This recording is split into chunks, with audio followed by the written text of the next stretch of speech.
Hey everyone, we are waiting for the presser to start here. It should be a couple of minutes as scheduled to go at 9:30. It is now almost 9:40. We haven't got the presser yet, but when we do, we will cover it. I am going to bring it up right now so you guys can watch if you so choose. Um, so yeah. This Just to recap, we did a video earlier. There's other videos coming out today. So, yeah, that's what we are going to be talking about. Once the presser goes live, we'll cut over to that. But it is live, but there's no one there speaking. So, we're just going to have to wait. I do have a name, but it have not really been confirmed. And even if it is confirmed, um, I'm not. It's not a half an hour. It was originally supposed to be at 9 o'clock, and then a little bit before 9, they changed it. No, not. It's not the Omar guy, but yeah, they changed the time right before 9 o'clock, which they usually do. They pushed it back to 9:30. It looks like they're just waiting for it to kick off. Just give me 1 second here. Really? My password isn't working.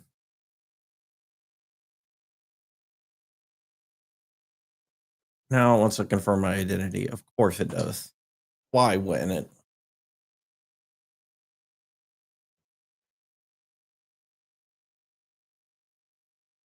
Give me 1 second here, guys. I'm just trying to bring it up and giving me a hard time.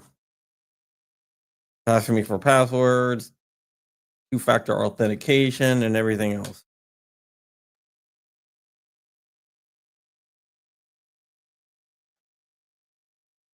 But of course it would. Why wouldn't it? You know, just the way everything goes.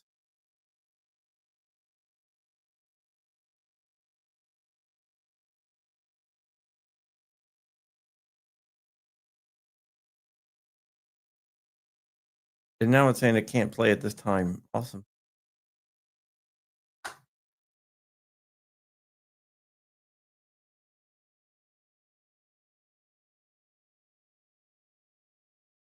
Let's see. Here we go.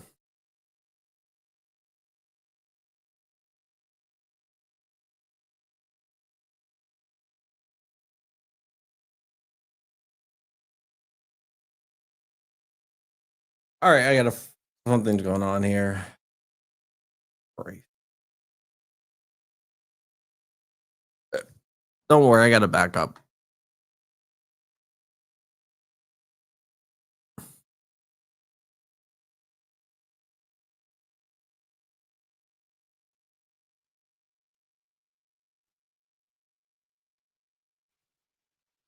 At least we didn't miss anything. All right, they're still waiting for the press conference to start. I thought it was starting, but apparently not. We're also going to be covering the tape case a little bit later on. Right now, they're on to the second case. The tape case this is the last case they're going to be discussing. So we're going to have to wait a little bit for that.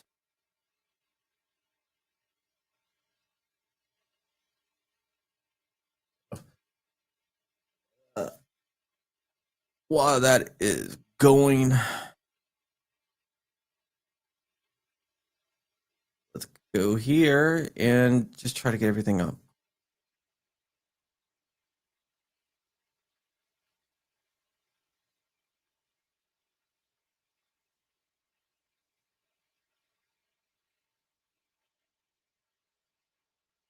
But like I said, I'm not going to name any names. I never name any names, just the way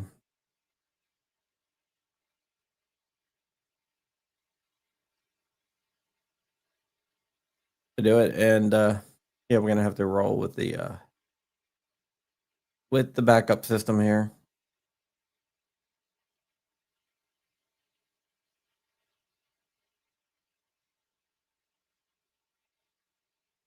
That's fine.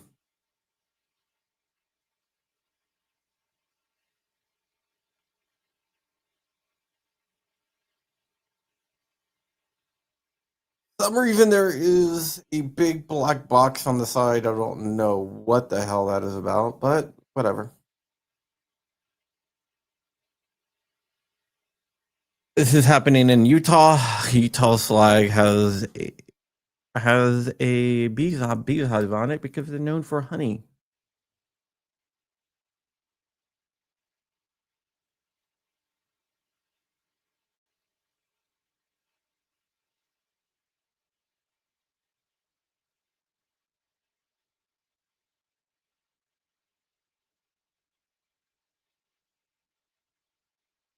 There we go. Knew we were gonna get it somehow.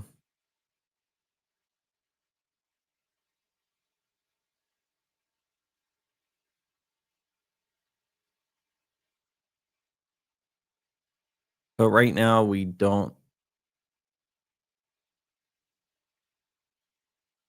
don't have anyone at the podium right now. We're just waiting.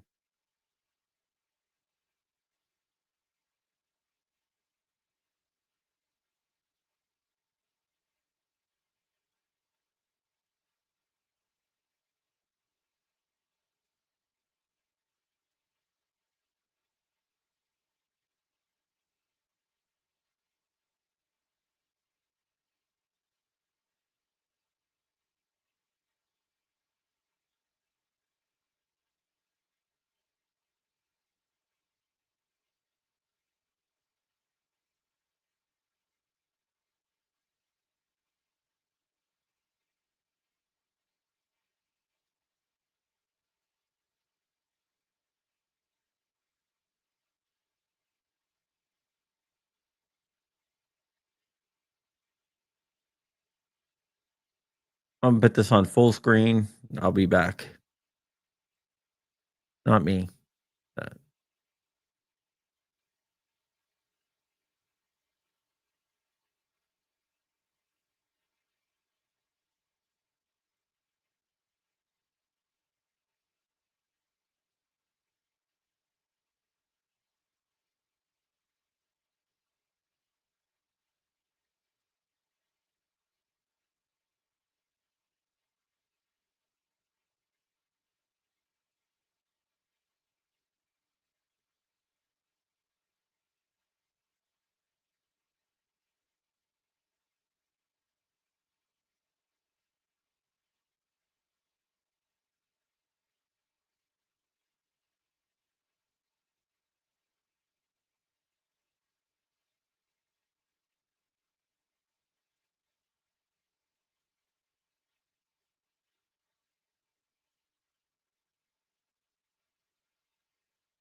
check 1 2. Mic check 1 2 3 4 5 6 7 8 9 10. Mic 1 2 3 4 5 6 7 8 9 10. Check 1 2 1 2 3 4.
Hello, hello, testing, testing. Hi, everyone. We are 4 minutes out from starting the press conference. Thank you.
Good morning, ladies and gentlemen.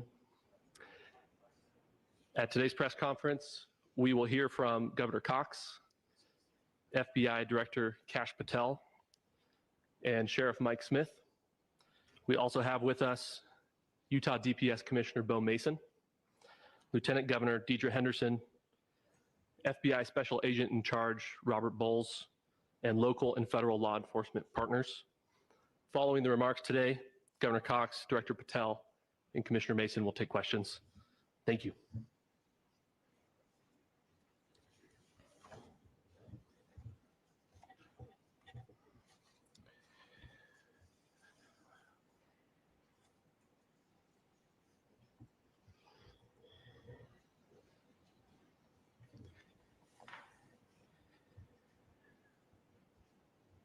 Good morning, ladies and gentlemen. We got him. On the evening of September 11th, a family member of Tyler Robinson reached out to a family friend who contacted the Washington County Sheriff's Office with information that Robinson had confessed to them or implied that he had committed the incident. This information was relayed to the Utah County Sheriff's Office and scene investigators at Utah Valley University. This information was also conveyed to the FBI. Investigators reviewed additional video footage from UVU surveillance and identified Robinson arriving on UVU campus in a gray Dodge Challenger at approximately 8:29 a.m. on September 10th, in which he is observed on video in a plain maroon t-shirt, light-colored shorts, a black hat with a white logo, and light-colored shoes. When encountered in person by investigators in Washington County on September 12th, in the early morning hours, Robinson was observed in consistent clothing with those surveillance images. Investigators interviewed a family member of Robinson who stated that Robinson had become more political in recent years. The family member referenced a recent incident in which Robinson came to dinner prior to September 10th, and in the conversation with another family member, Robinson mentioned Charlie Kirk was coming to UVU. They talked about why they didn't like him and the viewpoints that he had. The family member also stated Kirk was full of hate and spreading hate. The family member also confirmed Robinson had a gray Dodge Challenger. Investigators identified an individual as the roommate of Robinson. Investigators interviewed that roommate, who stated that his roommate, referring to Robinson, made a joke on Discord. Investigators asked if he would show them the messages on Discord. He opened it and showed several messages to investigators and allowed investigators to take photos of the screen as each message was shown by Robinson's roommate. These photos consisted of various messages, including content of messages between the phone contact named Tyler with an emoji icon and Robinson's roommate's device. The content of these messages included messages affiliated with the contact Tyler, stating a need to retrieve a rifle from a drop point, leaving the rifle in a bush, messages related to visually watching the area where a rifle was left, and a message referring to having left the rifle wrapped in a towel. The messages also refer to engraving bullets and a mention of a scope and the rifle being unique. Messages from the contact Tyler also mentioned that he had changed outfits.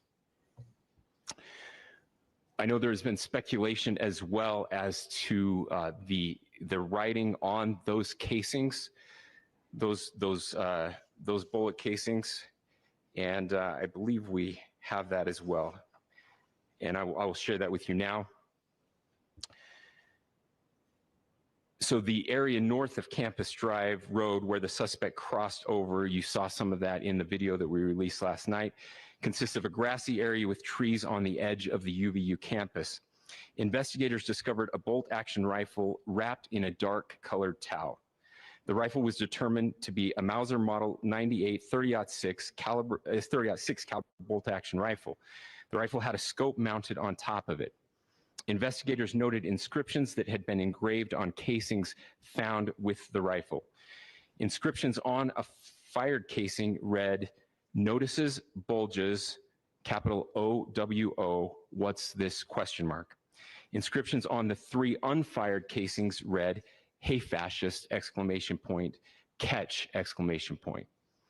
up arrow symbol, right arrow, and symbol, and 3 down arrow symbols. A second unfired casing read, "Oh Bella Chow, Bella Chow, Bella Chow, Chow Chow." And a third unfired casing read, "If you read this, you are gay, LMAO." We are indebted to law enforcement across the state who's worked seamlessly together, local law enforcement, state law enforcement, and our federal partners with the Federal Bureau of Investigation. We're grateful for everyone who worked together in such a short amount of time to find this person and to bring justice. I want to thank the public who has been so engaged, reviewing videos, helping us with sending in tips, and helping us get to this point. I want to thank the family members of Tyler Robinson who did the right thing in this case and were able to bring him into to law enforcement as well. I especially want to thank the family of Charlie Kirk, Erica, Charlie's parents, his children. I want us to be thinking of them as we bring justice in this case. They will be involved in that justice. We will be working very closely with them as we move through this process as well. This is a very sad day for our country, a terrible day for the state of Utah. But I'm grateful that at this moment we have an opportunity to bring closure to this very dark chapter in our nation's history. With that, I will now turn the microphone over to the Director of the FBI, Kash Patel. Thank you, Governor. This is what happens when you let good cops be cops. The FBI and our partners are proud to stand here today together to bring justice to the family of Charlie Kirk and honor his memory. I want to express my deep gratitude to President Trump, the Vice President, and the entire White House who have been so incredibly supportive with both resources and just personally to the FBI as a team. They had our backs the entire way, and I just want to express my gratitude for giving us the resources we need to operate in this space to bring this sort of justice at this sort of speed. In 33 hours, we have made historic progress for Charlie.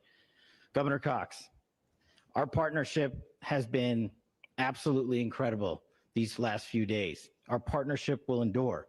Your state and local partners, your sheriffs, your DPS community has been unbelievably impressive in the hardest of times. And a case like this cannot be solved, cannot be brought without partnering with your state and local authorities. The FBI has a certain role to play, and we will play that role, and we will lead out for the federal government. But Governor Cox, we are so grateful for your state partnership that led out on this investigation. A little bit of the timeline. Charlie was shot at 12:23 p.m. on Wednesday. The first FBI agents arrived on scene in 16 minutes with chiefs of police at 12:39 and secured the scene. The FBI immediately launched fixed-wing assets. We utilized these assets to transport personnel, specialty technicians, hostage rescue teams.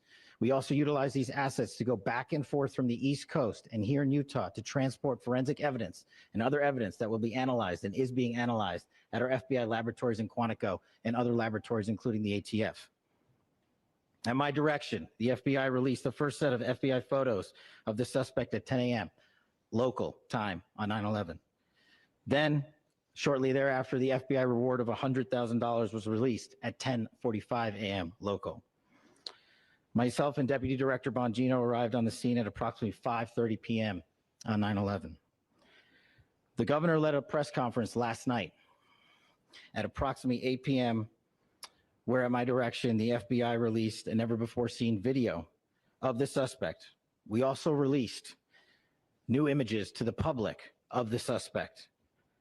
And just last night, the suspect was taken into custody at 10 p.m. local time. In less than 36 hours, 33 to be precise, thanks to the full weight of the federal government and leading out with the partners here in the state of Utah and Governor Cox, the suspect was apprehended in a historic time period. And I want to highlight what Governor Cox said. This would not have been possible without you, the media, and you, the public. That's why we went so public, so fast, and we're so transparent, and we're committed to that transparency. The crime scene, just a little bit there. It is a large crime scene. State and local authorities, along with federal authorities, process that crime scene quickly. And I even had the ability to walk through that crime scene and walk through the steps the suspect took to learn more about what was needed and what resources we needed to bear to create a full picture for the FBI and leadership back in Washington. Furthermore, thankfully to state and local partners, forensic evidence has been seized and continues to be garnered.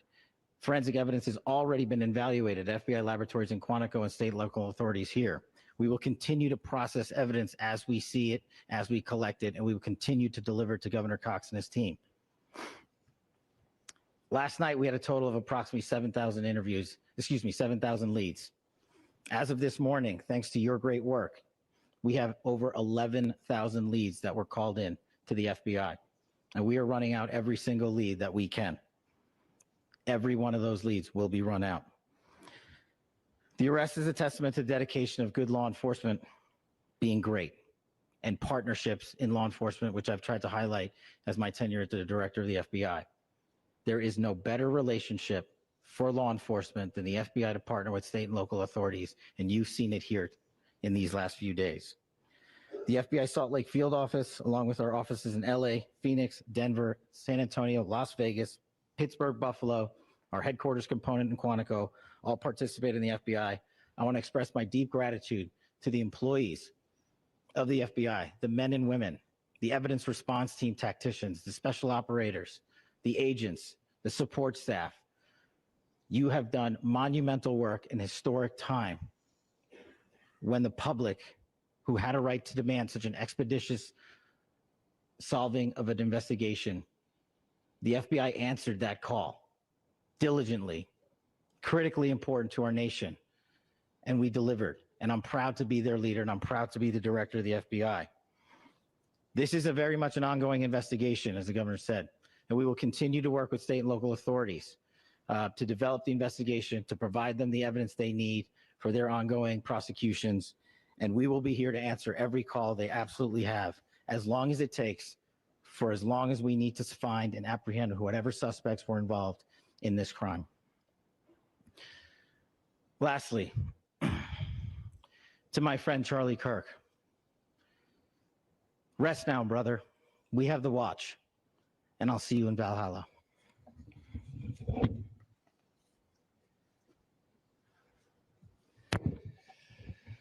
Thank you, and good morning. I would just like to take a few minutes as the sheriff to express my gratitude for everybody who has played a part in this investigation. As you know, it's been a vast, a complicated, and a very, very fast-paced investigation. You're looking at people standing up here who are running on, if they got an hour's sleep in the last couple of days, they're probably lucky. It has been very taxing. It has been so impressive, speaking on behalf of the local law enforcement, to see the cooperation that we've seen in this type of case.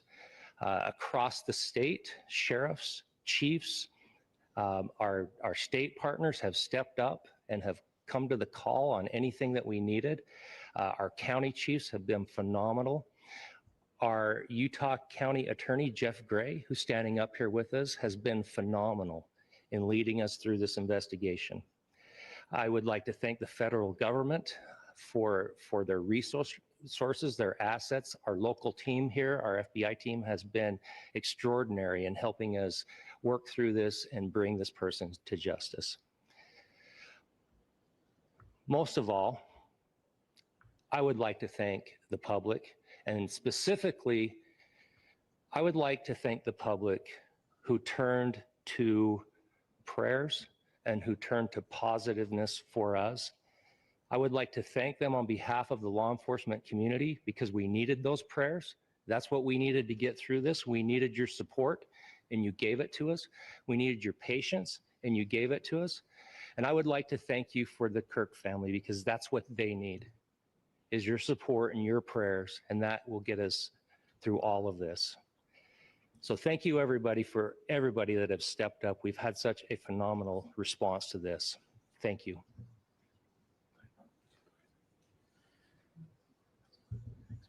I also want to give a special thanks to the Attorney General and the Department of Justice. Their unwavering support and their commitment to justice is shown true here. And without AG Bondi and Deputy Attorney General Todd Blanche and the resources they brought to bear, we would not have been able to complete our mission. And I just want to say special thanks. It's an honor to be a part of the Department of Justice. Thank you again to our incredible law enforcement team who has worked so hard. Sheriff, I got a solid 90 minutes last night, so I'm probably the most well-rested person up here.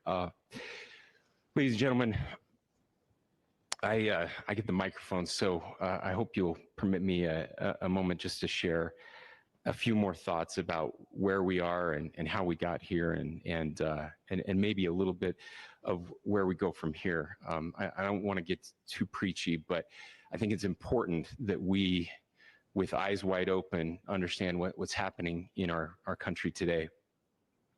I've heard people say, well, why are we so invested in this? There's violence happening all across our country, and violence is tragic everywhere.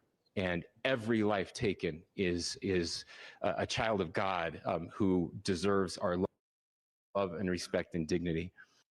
This is certainly about the tragic death, political assassination of Charlie Kirk. But it is also much bigger than an attack on an individual. It is an attack on all of us. It is an attack on the American experiment. And it is an attack on our ideals.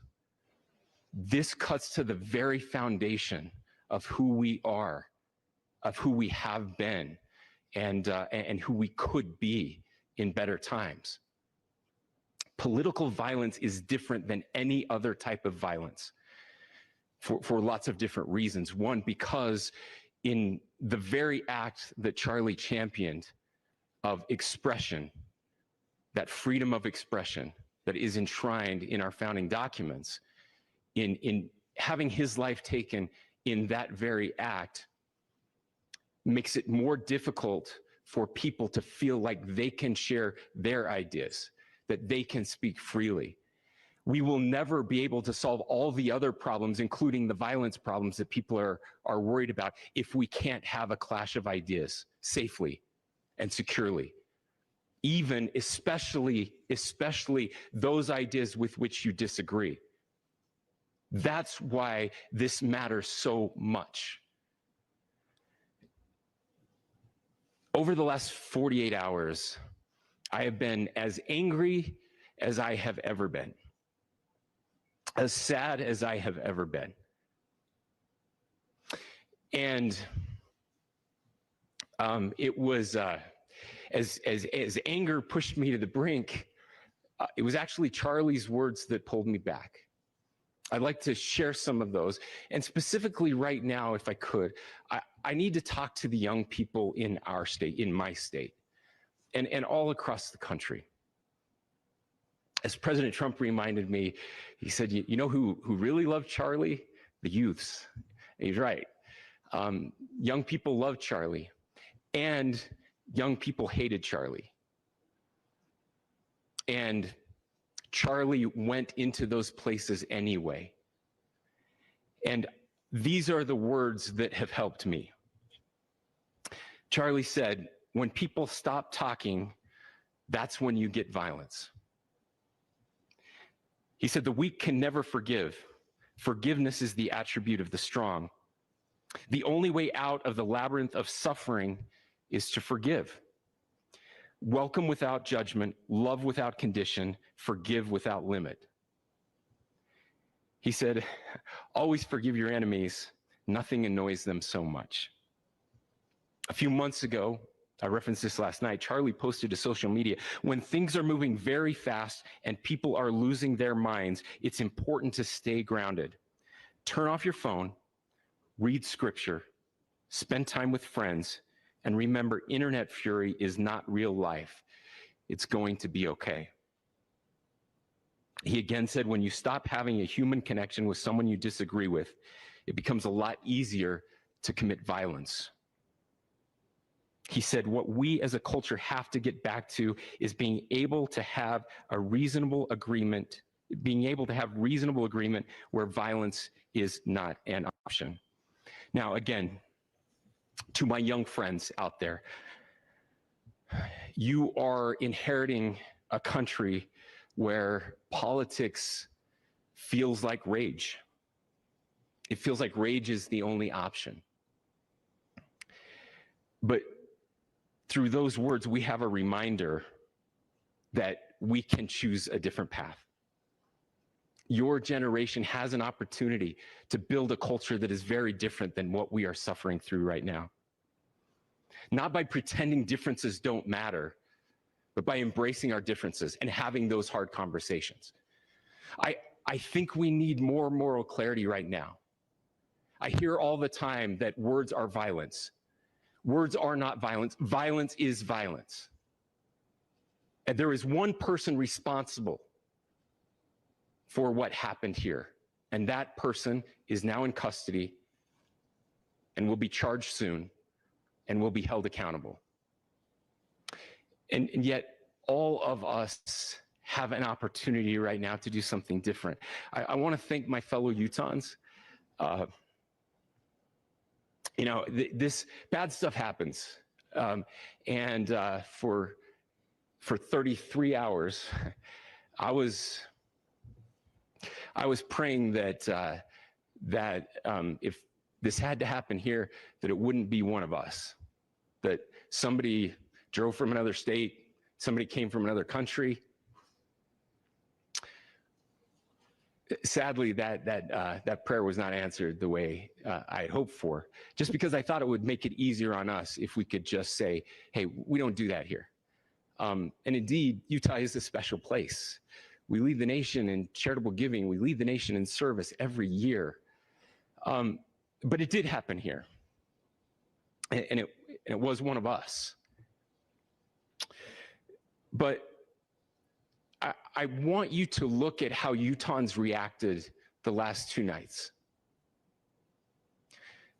There was no rioting. There was no looting. There were no cars set on fire. There was no violence. There were vigils and prayers and people coming together to share the humanity.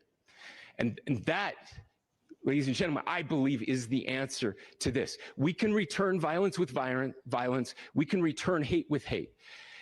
And that's the problem with political violence, is it metastasizes, because we can always point the finger at the other side. And at some point, we have to find an off-ramp, or it's going to get much, much worse. But see, these are choices that we can make. History will dictate if this is a turning point for our country. But every single one of us gets to choose right now if this is a turning point for us. We get to make decisions. We have our agency. And I desperately call on every American, Republican, Democrat, liberal, progressive, conservative, MAGA, all of us to please, please, please follow what Charlie taught me. I'll just conclude with words I share often from a friend, an author Yuval Levin, who was asked if he was optimistic about our country. And he said, I'm not optimistic. He said, I hate optimism. God, that sounds bad. But he said, optimism is a vice. It's this idea that good things are just going to happen. And he said, in the history of the world, good things have never just happened. He says, I'm not optimistic, but I am hopeful. And hope is the virtue that sits between the vices of optimism and pessimism. Hope is the idea that good things are going to happen because we can make them so. I still believe in our country. And I know Charlie Kirk believed in our country. I still believe that there is more good among us than evil. And I still believe that we can change the course of history. I'm hopeful because Americans can make it so. Ladies and gentlemen, we're happy to answer any questions you might have. Governor, can you please speak to whether the suspect is speaking with authorities and his demeanor, Tyler Robinson, when he turned himself in? I cannot speak to that. Governor, how do you interpret the engravings on the CaseApp? Well, I will leave that up to you to interpret what those engravings mean. I think the clearest one that says "catch fascist," there's not. And by the way, that's like catch like a ball, catch this. That's I think that speaks for itself. Governor, you indicated that he had been communicating. Please. Beyond that, is there anything in your view that you discovered that may have radicalized or changed him or prompted him to commit such a horrific? There's nothing more that we can share at this time. Governor, you indicated that he had been communicating with a friend on Discord about the gun. Do you anticipate any more arrests? We do not at this time have any information that would lead to any additional arrests. Do you believe he acted alone? Yes, but the investigation is ongoing. Can you detail at all how he came into custody of police and where he is right now? Yes, so right now, Mr. Robinson has been booked into the Utah County Jail. You heard the president this morning report that he was taken into custody, that his family and a friend helped to deliver him into custody of law enforcement in Washington County. For those of you that don't know where Washington County is, it is the southwesternmost part of the state of Utah. It's about a 3.5 to 4 hour drive from here, where we are right now, and that's where he lived and where they turned him in. Please, I'll go here. I can't share any more than what I've already shared. Yeah.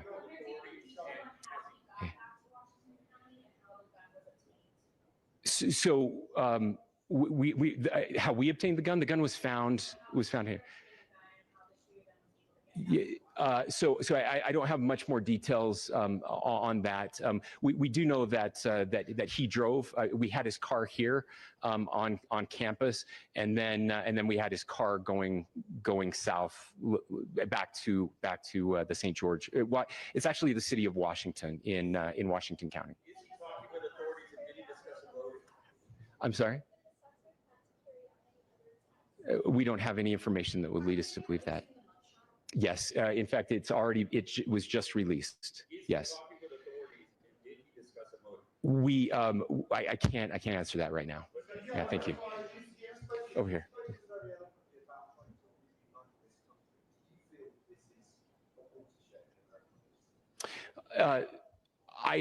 I absolutely believe that this is a watershed in American history. Yes. The question is, what kind of watershed? And that chapter remains to be written. Is this the end of a dark chapter in our history, or the beginning of a darker chapter in our history? Look, I mean, if you look at true political assassinations in this country of someone of this stature, this feels a lot like the late 60s, and having one so gruesomely displayed on camera in all of our hands and in all of our pockets. We are not wired as human beings biologically, historically. We have not evolved in a way that we are capable of processing those types of violent imagery. And by the way, we've seen another one with a gruesome stabbing very recently that went viral. This is not good for us. It is not good to consume. Social media is a cancer on our society right now. And I would encourage people to log off, turn off, touch grass, hug a family member, go out and do good in your community. That is happening, and it's happening organically right now. I had a friend in a small city in Utah who said, we're getting together. The Republicans and Democrats in my little town are getting together to have a discussion tonight. Last night, just to find a way to find their better angels. So yes, this could be. I mean, again, you have to go back to JFK to have seen a video live of something like this happening. I wasn't born until 1975, but I know that things were really dark in the late 60s. Sorry to some of you. I know some of you were there, but this is our moment. Do we escalate, or do we find an off-ramp? And again, it's a choice. It's a choice, and every one of us gets to make that choice. Two more questions right here. Could we clarify that the release of those enhanced images at 8 p.m. timeline that Director Patel gave us led to the arrest at 10 p.m. Is there a direct connection between those two events? I cannot comment if there is a direct connection or not, but all I can say is that that through some process, the family came to know that this had happened. One more thing, Governor. Could you just clarify the clothing issue you mentioned earlier? Was he changing outfits? Correct. Yes. So when he's first spotted on campus, he has different clothing on, and then he changes clothing on the roof, and then changed back into that clothing at some point, so that when he was apprehended, when he was arrested, the clothing matched the clothing he had on before the shooting here at UVU. Last question here. Yes.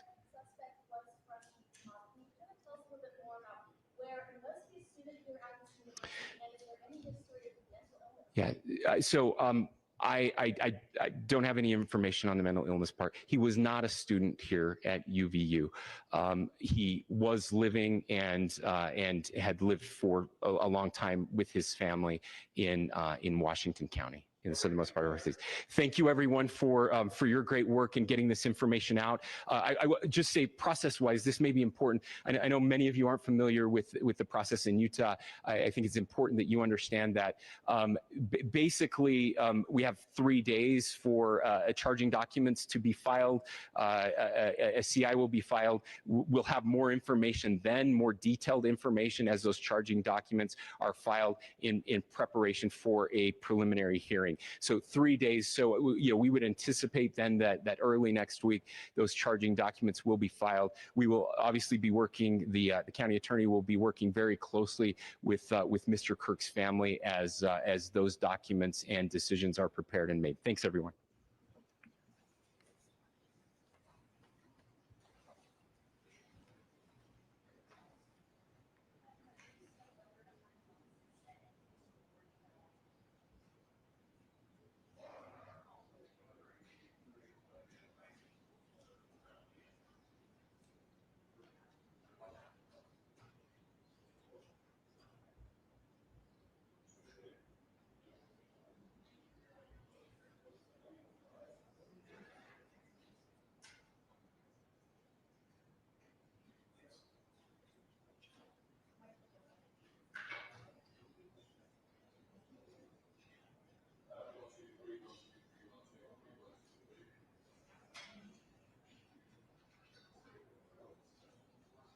Oh, I'm sorry about that.